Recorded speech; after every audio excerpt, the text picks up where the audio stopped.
ನಮಸ್ಕಾರ ಸ್ನೇಹಿತರೆ, ಇಂದಿನ ವಿಡಿಯೋದಲ್ಲಿ ಪತ್ರಲೇಖನ ಎಂದರೇನು, ಅದರ ವಿಧಗಳು ಯಾವುವು ಮತ್ತು ಪತ್ರವನ್ನು ಹೇಗೆ ಬರೆಯಬೇಕು ಎಂಬುದನ್ನ ತಿಳಿಯೋಣ.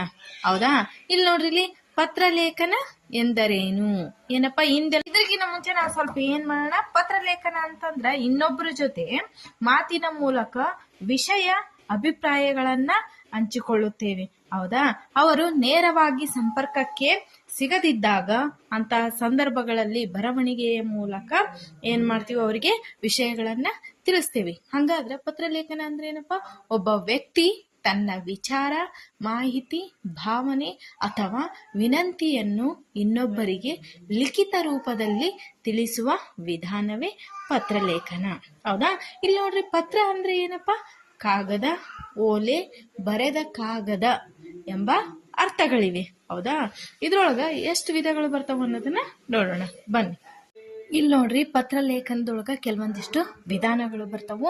ಒಂದನೇದ್ದು ವೈಯಕ್ತಿಕ ಪತ್ರಗಳು, ಎರಡನೇದ್ದು ಮನವಿ ಪತ್ರಗಳು, ಮೂರನೇದ್ದು ಆಡಳಿತ ವಿಷಯಗಳಿಗೆ ಸಂಬಂಧಿಸಿದ ಪತ್ರಗಳು, ನಾಲ್ಕನೇದ್ದು ಜಾಹೀರಾತು ಮತ್ತು ಪ್ರಕಟಣೆ ಪತ್ರಗಳು, ಐದನೇದ್ದು ವಿವಿಧ ಸಂಗ್ರಹಣೆ ಹಾಗೂ ಪತ್ರಿಕಾ ವರದಿ ಪತ್ರಗಳು. ಹೌದಾ?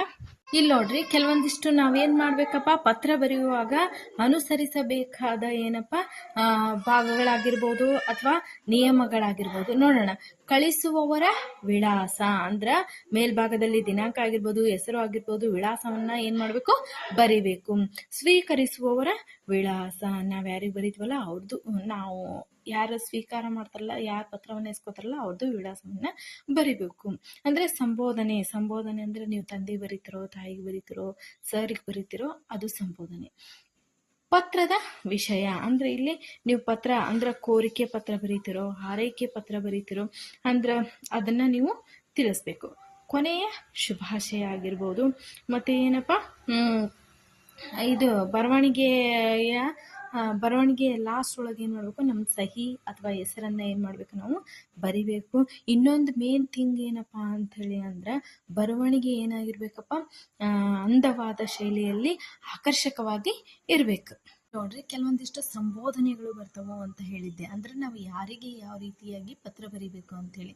ತಂದೆಗೆ ತೀರ್ಥರೂಪ, ತಾಯಿಗೆ ಮಾತೃಶ್ರೀ, ಗುರುಗಳಿಗೆ ಪೂಜ್ಯ, ಗೆಳೆಯ ಅಥವಾ ಗೆಳತಿಗೆ ಪತ್ರ ಬರಿಬೇಕಾದ್ರೆ ಆತ್ಮೀಯ, ನಲ್ಮೇಯ, ಪ್ರೀತಿಯ, ಚಿಕ್ಕಪ್ಪ ಅಥವಾ ದೊಡ್ಡಪ್ಪನಿಗೆ ಪತ್ರ ಬರಿಬೇಕಾದ್ರೆ ತೀರ್ಥರೂಪ ಸಮಾನ, ಚಿಕ್ಕಮ್ಮ ಅಥವಾ ದೊಡ್ಡಮ್ಮನಿಗೆ ಪತ್ರ ಬರಿಬೇಕಾದ್ರೆ ಮಾತೃಶ್ರೀ ಸಮಾನ, ಕಿರಿಯರಿಗೆ ಅಂದ್ರೆ ಸಣ್ಣವ್ರಿಗೆ ಪತ್ರ ಬರಿಬೇಕಾದ್ರೆ ಚಿರಂಜೀವಿ. ಅಂದ್ರೆ ಇಲ್ಲಿ ನೋಡ್ರಪ್ಪ, ಏನಪ್ಪಾ, ನಾವ್ ಹಿಂಗ ಅಂದ್ರ ವೈಯಕ್ತಿಕ ಪತ್ರಗಳನ್ನ ಬರೆಯುವಾಗ ನಾವೇನ್ ಮಾಡ್ತೀವಪ್ಪ, ಬೇರೆ ಬೇರೆ ವ್ಯಕ್ತಿಗಳಿಗೆ ಅಂದ್ರ ಸಂಬಂಧಿಸಿದಂತೆ ನಾವೇನ್ ಮಾಡ್ತೀವಿ, ಸೂಕ್ತವಾದ ಸಂಬೋಧನೆಯನ್ನ ಏನ್ ಮಾಡ್ತೀವಿ, ಬಳಸ್ತೀವಿ. ಹೌದಾ?